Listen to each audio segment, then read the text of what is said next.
নমস্কার, খবর শুনছেন টুডে নিউজ চ্যানেল থেকে। জানাবো আজকের বিশেষ খবর।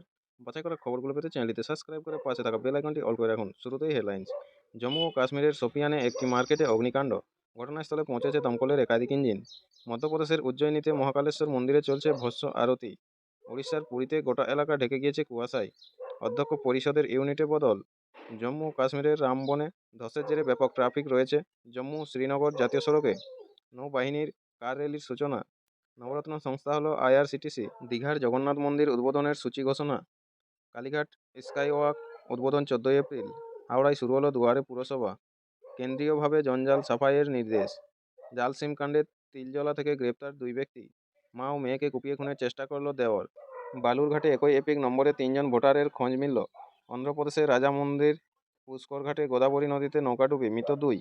উচ্চ মাধ্যমিক চলাকালীন নিয়ম ভেঙে তারস্বরে মাইক বাজানোর জলপাইগুড়ি শহরের বিভিন্ন এলাকা থেকে গতকাল সোমবার রাতে প্রচুর সাউন্ড সিস্টেম বাজেয়াপ্ত করল পুলিশ। খুনের মামলায় এক ঘনিষ্ঠ গ্রেপ্তার হওয়ায় মন্ত্রী পদ থেকে ইস্তফা দিলেন ধনঞ্জয় মুন্ডে। ওভার অফিসে ট্রাম্পের সঙ্গে জেলেনস্কির ঝামেলা। ইউক্রেনকে সামরিক সাহায্য পাঠানো বন্ধ করল আমেরিকা।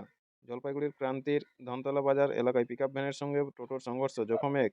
মা আরতি ও মেয়ে ফাল্গুনী ঘোষকে নিয়ে পিসি শাশুড়িকে খুনের ঘটনায় পুনর্নির্মাণ করছে মধ্যমগ্রাম থানার পুলিশ। জলপাইগুড়ির ক্রান্তিতে 5 কোটি টাকা বেহাল রাস্তা সংস্কারের কাজ শুরু হবে আগামীকাল বুধবার থেকে। মালিক ও চালকদের সংগঠনের মধ্যে বিবাদের জেরে জলপাইগুড়িতে ট্রাক ধর্মঘট পড়ল দ্বিতীয় দিনে। কানাডা ও মেক্সিকোর উপর আমদানি শুল্ক চাপানোর জের বিশ্ববাজারে নামল ধস। আমেরিকার শিক্ষা সচিব হলেন ডাব্লিউডাব্লিউই এর প্রাক্তন সচিব লিন্ডা ম্যাকমাহন। সেবিক প্রাক্তন প্রধান মাধবী বুচের বিরুদ্ধে মামলা দায়েরের নির্দেশের উপর স্থগিতাদেশ দিল বোম্বে হাইকোর্ট। জম্মু ও কাশ্মীর ও মণিপুর নিয়ে রাষ্ট্রসংঘের বক্তব্যের তীব্র বিরোধিতা করল ভারত। 6 এপ্রিল ইডেনে কেকেআরের ম্যাচকে ঘিরে অনিশ্চয়তা। কোচবিহারের মাথাভাঙা 2 নম্বর ব্লকের প্রেমেরডাঙ্গার ধুলোগুড়ি এলাকায় অফিম উদ্ধারের ঘটনায় আরও 4জনকে গ্রেপ্তার করল পুলিশ। কংগ্রেসের সভাপতি মল্লিকার্জুন খড়গের সঙ্গে দেখা করলেন কর্ণাটকের উপমুখ্যমন্ত্রী ডিকে শিবকুমার। বিহারের বিধানসভার বাইরে রাজ্য বাজেটের বিরুদ্ধে বিক্ষোভ দেখাচ্ছেন আরজেডি বিধায়করা।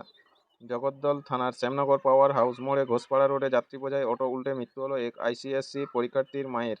ইটের বদলে পাটকেল। আমেরিকার কয়েকটি পণ্যের উপরে অতিরিক্ত 15% আমদানি শুল্ক চাপালো চীন।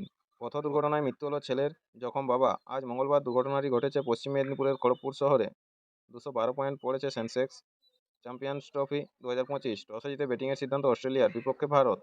ট্যাংরাকাণ্ড, শিয়ালদহ আদালতে নিয়ে আসা হলো প্রসূনকে। বানারহাটের খুনের ঘটনায় সাজা ঘোষণা। স্বামী ব্ল্যাকমেল করছেন থানায়, এমনই অভিযোগ জানালেন স্ত্রী। জলপাইগুড়ির ঘটনা। জলপাইগুড়ির ময়নাগুড়ি পুরসভার বিরুদ্ধে বিদ্রোহ ঘোষণা করলেন 2 কাউন্সিলর। 0 রানে আউট কুপার কর্নলি। অস্ট্রেলিয়া 4 রানে 1 উইকেট 3 ওভার। ট্যাংরাকাণ্ড, আদালতে মামলা লড়ার জন্য কোনো আইনজীবী রাখতে চান না প্রসূন। 39 রানে আউট ট্রাভিস হেড। অস্ট্রেলিয়া 54 রানে 2 উইকেট 8.2 ওভারে। হালতুর পূর্বপল্লী এলাকায় ঘরের ভেতর থেকে 3জনের মৃতদেহ উদ্ধার। আর্থিক অনটনের জেরে আত্মঘাতী বলে অনুমান পুলিশের। পাঞ্জাবে পুলিশের হাতে গ্রেপ্তার আন্দোলনরত 200 কৃষক। 6 মার্চ পর্যন্ত পুলিশি হেফাজতে প্রসূন। চ্যাম্পিয়ন্স ট্রফি 2025 29 রানে আউট মার্নাস লাবুসেন। অস্ট্রেলিয়া 110 রানে 3 উইকেট 22.3 ওভারে। হাফ সেঞ্চুরি করলেন স্টিভ স্মিথ। অস্ট্রেলিয়া 132 রানে 3 উইকেট 25.5 ওভারে। 11 রানে আউট জশ ইংলিশ। অস্ট্রেলিয়া 144-এ 4 উইকেট 26.6 ওভারে। অস্ট্রেলিয়া 184 রানে 4 উইকেট 34.3 ওভারে। 73 রানে আউট স্টিভ স্মিথ। অস্ট্রেলিয়া 198-এ 5 উইকেট 36.4 ওভার। আফগানিস্তানে ভূমিকম্প, রিক্টার স্কেলে কম্পনের মাত্রা 4.2। 7 রানে আউট গ্লেন ম্যাক্সওয়েল। অস্ট্রেলিয়া 205 রানে 6 উইকেট 37.3 ওভারে। শালবনী, মৎস্য দপ্তরের উদ্যোগে জেলার মৎস্য চাষিদের প্রশিক্ষণ দেওয়া হচ্ছে শালবনীতে, জানালেন মৎস্য কর্মদক্ষ। নারায়ণগড়, যাদবপুর বিশ্ববিদ্যালয়ের ঘটনা নিয়ে বেলদা কলেজে ও ওয়েব কুপার ইউনিটের প্রতিটি মূলক প্রতিবাদ কর্মসূচি পালন হলো। ওয়েস্ট বেঙ্গল, নতুন কাজ কী কী আসতে চলেছে অনির্বাণের। মেদিনীপুর, মঙ্গলবার 7 সকালে মেদিনীপুর শহরে মঙ্গল পাণ্ডে সরণিতে প্রাইভেট কার দুর্ঘটনা, আহত 5। মেদিনীপুর, জামতলাতে ট্রাকের ধাক্কায় মৃত্যু হলো এক পথচারীর, ঘটনার তদন্তে পুলিশ। মেদিনীপুর, পাঁচকুড়ির বিয়েবাড়িতে পিকআপ ভ্যানের ধাক্কায় দুর্ঘটনায় আহতদের দেখতে মেদিনীপুর হাসপাতালে বিধায়ক দিলেন রায়। ঝাড়গ্রাম, দুদুপালে কুড়ুলের কোপ, মৃত্যু এক মহিলার, জখম 3, ধৃতকে পেশ আদালতে। ফাঁসিতে ঝোলানো হলো ভারতের শাহজাদিকে। শেষ ইচ্ছে অনুযায়ী কথা বললেন পরিবারের সঙ্গে। শ্রীনাথপুরে কুড়ুলের আঘাতে মৃত বৌদি, জখম 3, গ্রেপ্তার দেওর। 11তলা থেকে পড়ে গিয়ে মাথা ফেটে ঘটনাস্থলে মৃত্যু যুবতীর, প্রকাশ্যে ভিডিও। সাঁকরাইলের উচ্চ মাধ্যমিক পরীক্ষা কেন্দ্রগুলি পরিদর্শনে জেলা পুলিশের ডিএসপি, সাঁকরাইলের বিডিও ও ওসি। গোপীবল্লভপুর 2 নম্বর। গোপীবল্লভপুর 2 নম্বর ব্লকের 3টি পরীক্ষা কেন্দ্রে কড়া পুলিশ নিরাপত্তায় শুরু হলো উচ্চ মাধ্যমিক পরীক্ষা। মোট পরীক্ষার্থী 742 জন। ঝাড়গ্রাম জেলার স্বাস্থ্য পরিকাঠামো পরিদর্শন করলেন স্বাস্থ্য দপ্তরের রাজ্যের যুগ্ম স্বাস্থ্য অধিকর্তা অশ্বিনী মাঝি। ঝাড়গ্রাম ফ্লাইওভারের দুপাশে সার্ভিস রোড তৈরির মাপজোক হলো রাজ্যের মন্ত্রীর উপস্থিতিতে। যাদবপুরের ঘটনায় প্রতিবাদে শিক্ষামন্ত্রীর ছবি জ্বালিয়ে ঝাড়গ্রাম শহরে বিক্ষোভ মিছিল এসএফআই। গোপীবল্লভপুর 1 নম্বর। গোপীবল্লভপুরে 3টি পরীক্ষা সেন্টারে শুরু হলো উচ্চ মাধ্যমিক পরীক্ষা। পরীক্ষা সেন্টারে মেটাল ডিটেক্টর দিয়ে করা হচ্ছে চেক। দমদম থানা এলাকায় স্কুল ছুটির সময়ে এক ছাত্রীকে যৌন হেনস্থা করার অভিযোগ উঠল প্রধান শিক্ষকের বিরুদ্ধে। চ্যাম্পিয়ন্স ট্রফি 2025 হাফ সেঞ্চুরি করলেন অ্যালেক্স ক্যারি। অস্ট্রেলিয়া 231-এ 6 উইকেট 43 পয়েন্ট 1 ওভারে। চ্যাম্পিয়ন্স ট্রফি 2025 19 রানে আউট বেন ডারসুইস। অস্ট্রেলিয়া 239-এ 7 উইকেট 45 পয়েন্ট 2 ওভার। এসএফআই এর বিক্ষোভের জেরে অবরুদ্ধ College Street MG Road crossing. 61 রানে আউট অ্যালেক্স। অস্ট্রেলিয়া 249-এ 8 উইকেট 47 পয়েন্ট 1 ওভারে। নমস্কার, আপনারা এতক্ষণ শুনলেন আজকের শিরোনাম। আসবো বিস্তারিত খবরে। হাওড়ায় শুরু হলো দুয়ারে পুরসভা। সোমবার হাওড়া পুরসভায় শুরু হলো দুয়ারে পুরসভা শিবির। নতুন ট্রেড লাইসেন্স দেওয়া ও লাইসেন্স পুনর্নবীকরণের এই শিবির চলবে 12 মার্চ পর্যন্ত। এদিন যে ব্যবসায়ীরা পুরনো লাইসেন্স রিনিউ করাতে এসেছিলেন, মাত্র আধ ঘন্টার মধ্যেই তাদের সেই কাজ করে দেওয়া হয়। আবার নতুন লাইসেন্স করানোর প্রক্রিয়া সম্পর্কে জানতে আসা ব্যবসায়ীদেরও সহযোগিতা করা হয় শিবির থেকে। দুয়ারে পুরসভা শিবিরের মাধ্যমে মূলত রাজস্ব খাতে আয় বাড়াতে উদ্যোগী হয়েছে হাওড়া পুরসভা। আগামী দিনে একইভাবে সম্পত্তি কর আদায়ের ব্যবস্থাও হবে বলে জানা গিয়েছে। জিতল গুজরাট। মহিলাদের টি-20 লিগে সহজ জয় গুজরাট জায়ান্টের। সোমবার লখনউতে ওয়ারিয়র্সকে 81 রানে হারালো তারা। শুরুতে ব্যাট করে 5 উইকেট 186 রান তোলে গুজরাট। দুরন্ত ইনিংস মুনেইর 86, জবাবে 105 রানে শেষ ওয়ারিয়র্স। সুপার সিক্সে নর্থ ইস্ট। চলতি মরশুমের Durand cup champion North East United এবার আইএসএলের সুপার সিক্সেও নিশ্চিত তারা। সোমবার আওয়ে ম্যাচে চেন্নাই এফসিকে 3-0 গোলে হারিয়ে 35 পয়েন্টে পৌঁছল পেন্ড্রো বেনালির দল। নেস্টর জিতিন এমএস ছাড়াও স্কোরশিটে নাম তোলেন আলেদাইন আজারে। উল্লেখ্য, 23টি ম্যাচে এটি আজারের 21তম গোল। কালীঘাট স্কাইওয়াক উদ্বোধন 14 এপ্রিল। আগামী 14 এপ্রিল কালীঘাট স্কাইওয়াকের উদ্বোধনের দিন স্থির হয়েছে। সোমবার নবান্নের সাংবাদিক বৈঠকে একথা জানিয়েছেন মুখ্যমন্ত্রী মমতা বন্দ্যোপাধ্যায়। কাজ শুরুর প্রায় 3 বছরের মাথায় উদ্বোধন হতে চলেছে স্কাইওয়াকের। কলকাতা পুরসভায় বানিয়েছে এটি। পাশাপাশি সেখানকার হকারদের পুনর্বাসন দিতে নতুন হকার্স মার্কেট তৈরি করা হয়েছে, সেটিরও উদ্বোধন করবেন মুখ্যমন্ত্রী। তিনি আরও জানিয়েছেন, আগামী 12 মার্চ ধনধান্য স্টেডিয়ামে দোল ও হোলি উৎসবের আয়োজন করা হবে। 14 মার্চ দোল পূর্ণিমা, পরের দিন হোলি। সেই উপলক্ষেই এই আয়োজন বলে জানানো হয়েছে। উল্লেখ্য, এই অনুষ্ঠানে স্বয়ং মুখ্যমন্ত্রীর উপস্থিত থাকবেন। অনুষ্ঠান কীভাবে হবে তার রূপরেখাও ঠিক করে দিয়েছেন মমতা বন্দ্যোপাধ্যায়। সোমবার কলকাতা পুরসভাকে ওই অনুষ্ঠানে আয়োজনের দায়িত্ব দিয়েছেন মুখ্যমন্ত্রী। সেদিন কোন কোন গান হবে তাও বলে দিয়েছেন তিনি। পাশাপাশি সেখানে ডান্ডিয়ার আয়োজনও করতে বলা হয়েছে। জাতি, ধর্ম, বর্ণ, সম্প্রদায় নির্বিশেষে সবাইকে সেখানে আমন্ত্রণ জানিয়েছেন মুখ্যমন্ত্রী। দীঘায় জগন্নাথ মন্দির উদ্বোধনের সূচি ঘোষণা। আগামী 30 এপ্রিল দীঘার জগন্নাথ মন্দিরের উদ্বোধন, তার বিবিধ সময়সূচি সোমবার ঘোষণা করেন মুখ্যমন্ত্রী মমতা বন্দ্যোপাধ্যায়। তিনি জানিয়েছেন, 29 এপ্রিল জগন্নাথ মন্দিরে বিগ্রহের প্রাণ প্রতিষ্ঠা করা হবে। তারপর 30 এপ্রিল দ্বার উদ্ঘাটন হবে। তবে মন্দির ঘিরে বিপুল ভিড় বা আলাদা করে কোনো বিশৃঙ্খলা চান না মুখ্যমন্ত্রী। তিনি বলেন, আমি চাই না ওখানে বিপুল ভিড় হোক, তবে ওই সময় প্রচুর লোক দীঘাতে আসবেন। যারা গাড়ি নিয়ে আসতে চান তারা যেন 28 এপ্রিল দুপুর 3টের মধ্যে ঢুকে পড়েন। আমিও ওই দিন দীঘায় পৌঁছে যাব। তারপর আর কোনো গাড়ি দীঘায় ঢুকতে দেওয়া হবে না। দীঘা গেটের মুখে আটকে দেওয়া হবে। সেখান থেকে কিছু বাসের ব্যবস্থা থাকবে। নবরত্ন সংস্থা হলো আইআরসিটিসি। রেল মন্ত্রকের আওতাধীন আইআরসিটিসিকে 25তম নবরত্ন হিসেবে ঘোষণা করল কেন্দ্র। সোমবার কেন্দ্রের ডিপার্টমেন্ট অব পাবলিক এন্টারপ্রাইজের পক্ষ থেকে এই ঘোষণা করা হয়েছে। যাত্রী পরিষেবায় উল্লেখযোগ্য সাফল্যের এমন স্বীকৃতি মিলেছে আইআরসিটিসির। এদিন এমনই দাবি করেছে রেলমন্ত্রক। রেলমন্ত্রী অশ্বিনী বৈষ্ণবও এই বিষয়ে শুভেচ্ছা জানিয়ে টুইট করেছেন। আইআরসিটিসি এবং আইআরএফসির অন্তর্ভুক্তির ফলে রেলের 7টি রাষ্ট্রায়ত্ত সংস্থার নবরত্ন তালিকাভুক্ত হয়ে গেল। রেলমন্ত্রী অশ্বিনী বৈষ্ণব জানিয়েছেন, সবকটি নবরত্ন তালিকাভুক্ত হয়েছে 2014 সালের পর, অর্থাৎ কেন্দ্রে মোদী সরকার ক্ষমতায় আসার পর। এর ফলে এবার থেকে আইআরসিটিসি এবং আইআরএফসিকে অর্থনৈতিক সিদ্ধান্ত গ্রহণের জন্য রেলমন্ত্রক কিংবা কেন্দ্রীয় সরকারের মুখাপেক্ষী হয়ে থাকতে হবে না। আর্থিক স্বয়ংশাসনের অধিকারী হবে তারা। পাশাপাশি কর্মকাণ্ড চালানোর যাবতীয় স্বাধীনতাও মিলবে। পৃথক কোনো ব্যবসায়িক সিদ্ধান্ত কিংবা বিনিয়োগ ইস্যুতে নিজেরাই সিদ্ধান্ত নিতে পারবে। নৌবাহিনীর কার র্যালির সূচনা। কলকাতা থেকে কন্যাকুমারী পর্যন্ত ভারতীয় নৌবাহিনীর কার র্যালির সূচনা হলো সোমবার নেভির দপ্তর হেস্টিংসের আইএনএস নেতাজি সুভাষ অনুষ্ঠানের সূচনা হয়। নৌবাহিনীর অফিসার, সেলর, পরিবারের সদস্যসহ মোট 56 জন এই র্যালিতে অংশ নিয়েছেন।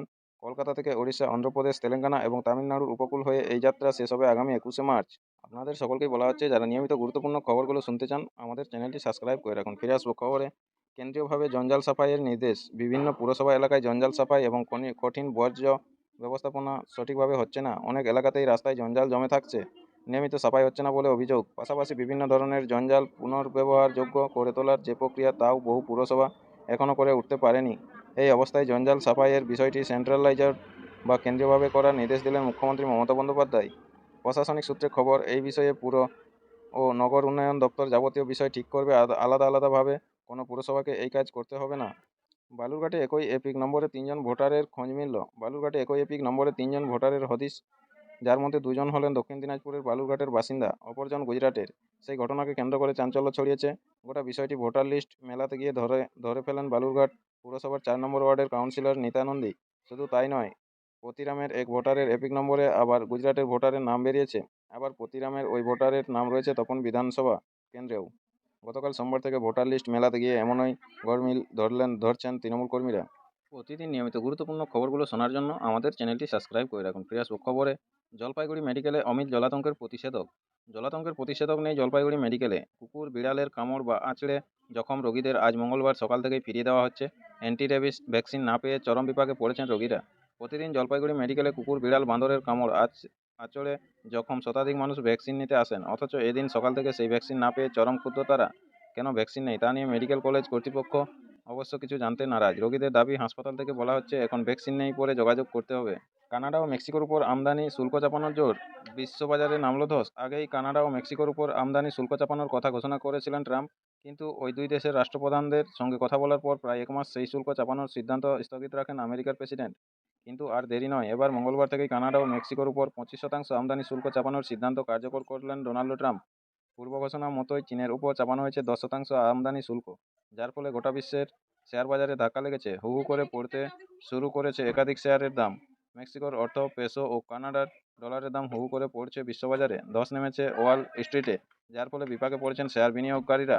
এরই সঙ্গে ট্রাম্প ঘোষণা করেছেন আগামী ২ এপ্রিল থেকে পারস্পরিক শুল্ক লাগুর পথে হাঁটছেন তিনি।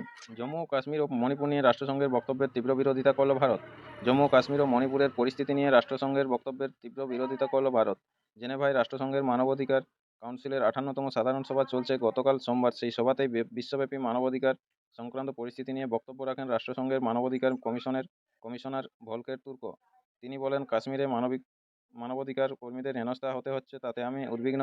এরই সঙ্গে তিনি বলেন, আলোচনার মাধ্যমে মণিপুর হিংসাবদ্ধ করতে আর উদ্যোগী হতে হবে। আর তুর্কের এই বক্তব্যের পরেই বেজায় চটে যায় ভারত। তীব্র প্রতিবাদ জানিয়ে রাষ্ট্রসংঘে ভারতের স্থায়ী প্রতিনিধি অরিন্দম বাগচি বলেন, বিশ্বের বৃহত্তম গণতন্ত্র হিসেবে ভারত একটি সুস্থ, প্রাণবন্ত এবং বহুত্ববাদী সমাজব্যবস্থা রয়েছে।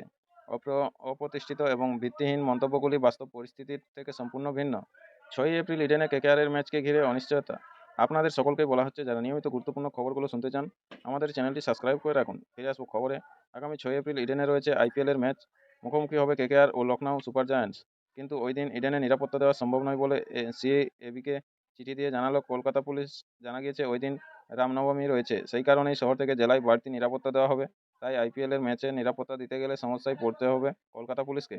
সেই কথা জানিয়েই সিএবি কর্তৃপক্ষকে চিঠি দিয়েছে লালবাজার। শহরের আবহাওয়ার হালচাল কী রয়েছে দেখে নেব। মাঝ ফাগুনে গরমের দাপটে নাজেহাল শহরবাসী। দক্ষিণবঙ্গের কয়েকটি জেলাতে পরিস্থিতি আরও খারাপ, ক্রমেই বাড়ছে তাপমাত্রা। আজ মঙ্গলবার সকালে শহরের সর্বনিম্ন তাপমাত্রা ছিল ২২.৭ ডিগ্রি সেলসিয়াস, যা স্বাভাবিকের থেকে ১.৭ ডিগ্রি বেশি। গতকাল সোমবার শহরের সর্বাধিক তাপমাত্রা ছিল ৩২.২ ডিগ্রি সেলসিয়াস, যা স্বাভাবিকের থেকে ০.১ ডিগ্রি কম। এদিন শহরের আকাশ মূলত পরিষ্কার থাকবে বলে জানিয়েছে আলিপুর আবহাওয়া দপ্তর। আজ মঙ্গলবার শহরের সর্বাধিক তাপমাত্রা থাকতে পারে ৩২ ডিগ্রি সেলসিয়াসের ঘরে। গত ২৪ ঘন্টায় শহরে কোথাও বৃষ্টি হয়নি। নমস্কার, এখনকার স্থানীয় সংবাদটি এখানেই শেষ হলো। পরের সংবাদটি পেতে চ্যানেলটিতে সাবস্ক্রাইব করে পাশে থাকা বেল আইকনটি অল করে রাখুন। সবাই ভালো থাকুন, সুস্থ থাকুন। দেখা হচ্ছে পরের আপডেট খবরে। ধন্যবাদ।